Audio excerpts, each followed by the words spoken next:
सम्झाउँदा पनि उल्टै अब अझ मलाई नै न्यु खोजिरहेको थियो त्यो बहिनीले हो। दिदी तपाईँ पनि खाएपछि एक ठाउँमा ठेगानमा बस्नुपर्छ। यति सानो बहिनीहरूले कुट्दा लाज लाग्दैन तपाईँलाई?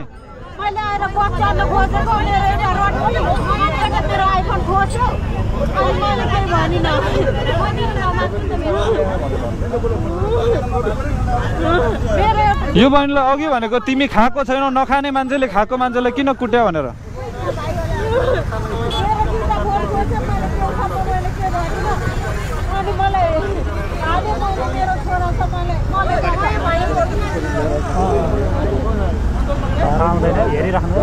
हेरिराख्नु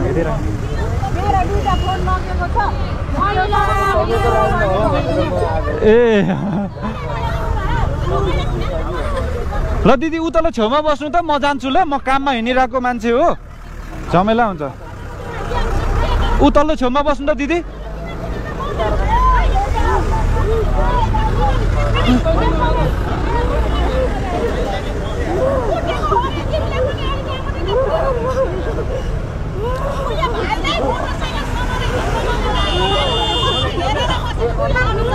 मैले देख्दा नै ल्याम्किल्याम हानेको यो बहिनीले त।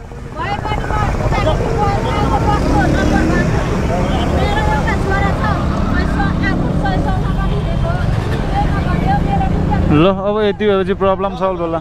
हुन्छ हजुर मैले गरेको फोन। हजुर हजुर मैले गरेको। हजुर ए ल हस्। ए अघि पनि फोन गरेको रहेछ क्या गर्न त।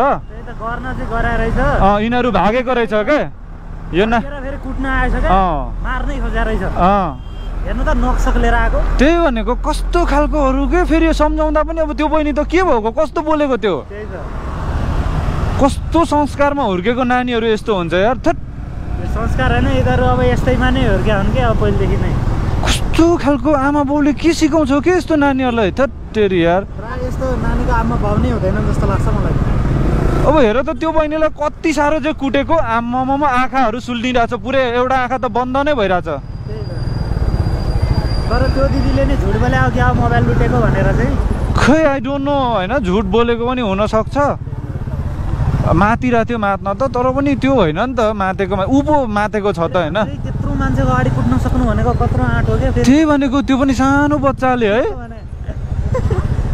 न हामीले उसलाई कुट्न मिल्ने है, रोक्न मिल्ने, त्यही त नि नछुन मिल्ने क्या। अब हो नि भरे हातपात गऱ्यो भन्दै भने हामीलाई गाह्रो हुन्छ नि, अनि बोलाउन पनि गाह्रो भन्न। हो छोरा मान्छे भएको त लाइनमा लगाइहालिन्थ्यो नि, साइडमा लगेर हातमा कडाकुडुक पक्रेर हात बाँधेर भयो नि राखिदिइहालिन्थ्यो नि पुलिस आइन्जेल। ए अघि पनि मान्छेले फोन गरेर बोलाएको रहेछ नि त पुलिस, तर पुलिस आउँदाखेरि त्यो दुईजना भागेको रहेछ क्या नानीहरू। अहिले कस्तो गफ दिँदै थियो त, अनि त्यो के भन्छ पुलिस आउँदैछ भन्दा लु बोला बोला भनेर मसँग न्यु खोजिरहेको थियो होइन। के भन्ने यार अब थट तेरी यार नानीहरू कस्तो कस्तोहरू हुन्छ यार। फेरि कुट्नु पनि कति साह्रो कुटेको हो क्या। अब त्यो एउटा आँखा त बुच्चिने गरी नै हानेको छ, अझ नक निकालेर नकले हानिदिएर यार। पुरै ग्याङस्टर के? पुरै ग्याङस्टर तरिकाले नि। अनि म चाहिँ गुवा रुइरहेको थियो र ब्याग गरिवरि हेरेको क्या केही भयो कि भनेर। त्यो मलाई थाहा भइसकेको थियो, त्यो हेर्दाखेरि नै क्यारेक्टर त्यो मातेको छ भन्ने कुरा त होइन। तर पनि अब हुन्छ नि त गुवा रुइरहेछ, समथिङ केही त भएको होला नि त भनेर अनि हेर्न खोजेको त ल कस्तो यार कस्तो कुट्यो यार त्यो बहिनीले। हेर्दा हेर्दा यार आँखा अगाडि यार केही गर्नै सकेन। फेरि त्यो बहिनीले हो जस्तो तरिकाले नै आएन क्या, सिद्धि आयो झ्यामै हान्यो। कस्तो के अब हेर्दै हेर्नु न त्यो त्यस्तो फुच्चियो नि, एक झापु दियो भने त्यो बेहोस हुँदैन त्यो नानी, नख निकालेर। अनि त्यो बहिनीलाई हामीले एक झापु दिने भने त्यो बेहोस हुँदैन। अनि यार त्यस्तो बच्चाले ल्याम्किल्याम दिएको छ यार। तर पुलिसहरू टाइममा आयो यो पालि चाहिँ।